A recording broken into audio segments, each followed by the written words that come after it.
दोस्तों नमस्कार। क्या आप जानते हैं कि ईरान ने अभी अभी यूएन न्यूक्लियर एजेंसी के साथ अपना कंप्लीट कोऑपरेशन ख़त्म कर दिया है। ये डिसीज़न यूएन सैंक्शंस के बाद आई है और सिचुएशन बिल्कुल डेंजरस हो गई है। ईरान के पास 400 किलोग्राम हाईली इनरिच्ड यूरेनियम है, जिससे ईरान 10 न्यूक्लियर बम्स आसानी से बना सकता है। अक्टूबर 5 को Iranian foreign minister Abbas Araghchi ने अनाउंस किया कि कायरो एग्रीमेंट जो सितंबर में IAEA के साथ साइन किया गया था, अब बिल्कुल इररेलेवेंट हो गया है। जून 2025 में इजराइल और यूएस ने ईरान की न्यूक्लियर फैसिलिटीज़ पर डिवास्टेटिंग अटैक किए थे। उसके बाद ईरान ने IAEA के साथ कोऑपरेशन बंद कर दिया। सितंबर में कायरो में एक एग्रीमेंट साइन किया गया था इंस्पेक्शन रिज्यूम करने के लिए, लेकिन अब European powers Britain, France, Germany ने स्नैप बैक मैकेनिज्म एक्टिवेट कर दिया है। इसका मतलब यह है कि यूएन सैंक्शंस ऑटोमेटिकली वापस आ गया है ईरान पे।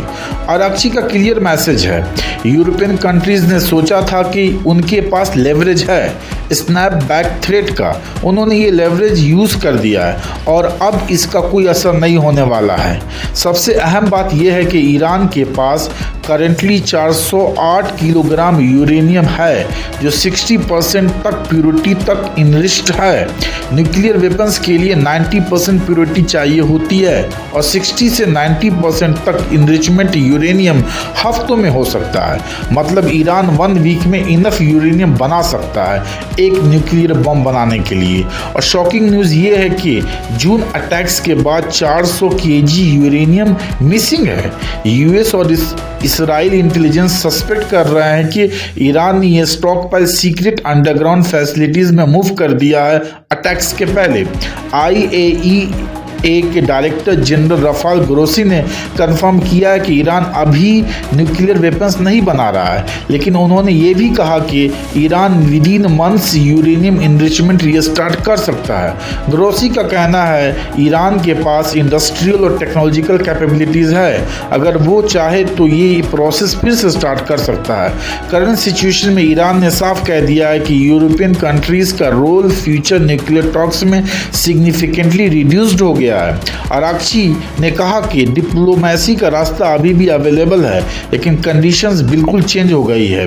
तो दोस्तों, ईरान का ये डिसीजन गेम चेंजर है मिडिल ईस्ट के लिए। यूएन सैंक्शंस वापस आ गया है, ईरान ने IAEA कोऑपरेशन एंड कर दिया है और 400 केजी यूरेनियम का वेयर अबाउट्स अननोन है।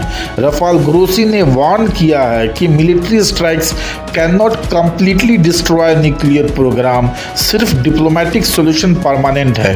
लेकिन करंट सिचुएशन ट्रेजेक्टरी बिल्कुल अपोजिट डायरेक्शन में जा रही है। सबसे इंपॉर्टेंट क्वेश्चन है कि क्या ईरान न्यूक्लियर वेपन्स की तरफ मूव करेगा या फिर डिप्लोमेसी का रास्ता चूज करेगा। रीजनल टेंशंस ऑलरेडी पीक पर है और ये डेवलपिंग सिचुएशन उसको और वोलेटाइल बना रहा है। अगर ये एनालिसिस आपको अच्छा लगा हो तो लाइक बटन दबाइए, चैनल सब्सक्राइब कीजिए और कमेंट्स में बताइए आपको क्या लगता है ईरान न्यूक्लियर वेपन्स डेवलप करेगा और क्या मिडिल ईस्ट में कॉन्फ्लिक्ट ब्रॉडर और इनएविटेबल हो जाएगा।